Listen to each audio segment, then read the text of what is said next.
Well, here we are. Today's a special one because today we're featuring the last shelf in the second cabinet of the Armies of Star Wars series. And we're taking a look at the Geonosis Arena Jedi today, all the ones that I have, and I believe all the ones that have been released so far. Plus, I added the diorama pieces that I made for the Micro Galaxy Squadron, but I think they work pretty well in this format as well. And of course, I've got a smattering of some battle droids and some debris from the arena. And then I'm also featuring some comics with some cool Jedi imagery on it from a lot of the comics that I own. I own a lot of Republic and a lot of Tales of the Jedi comics. And I took a couple and I thought it would be cool for the prequel Jedi to have some prequel era comic book art in the back of it. So here we go. We're going to start with Aayla Secura, Ki-Adi-Mundi, Anakin Skywalker, Mullet Obi-Wan, Mace Windu, Kit Fisto, and of course Plo Koon, with some battle droids and some pieces laying around. And I really like this. I have a feeling people will like this particular army a lot. If you can call it a Jedi army, here's what it is.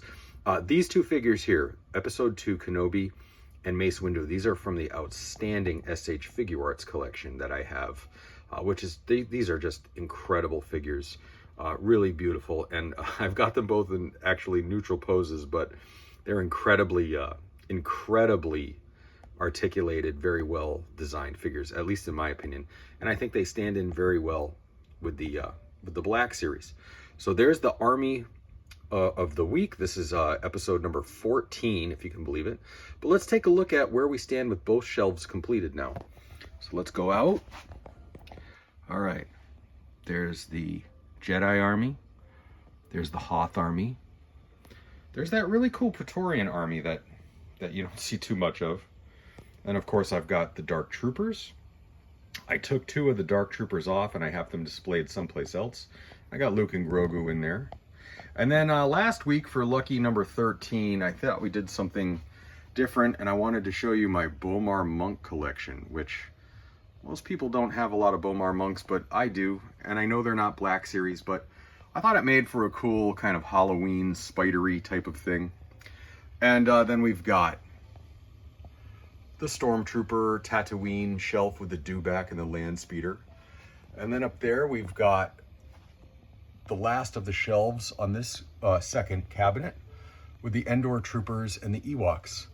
And then coming over here, of course, we've got, I mixed it up a little bit. I took some of the Death Watches down, and I have now a little bit more of an accurate portrayal of what's going on with Bo-Katan and Axe Woves.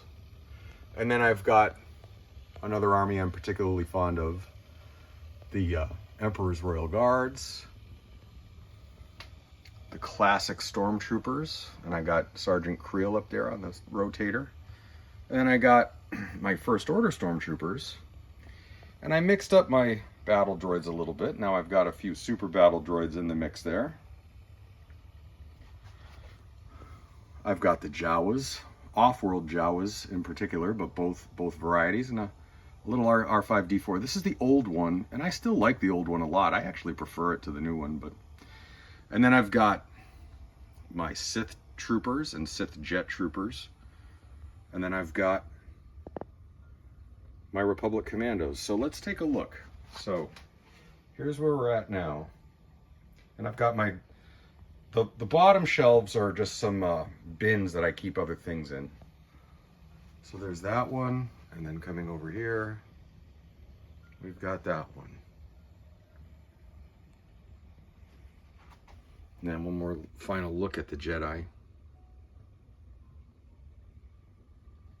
Let me know what you think. We're going to go on to cabinet number 3, shelf number 1 next week. Holy macaronis.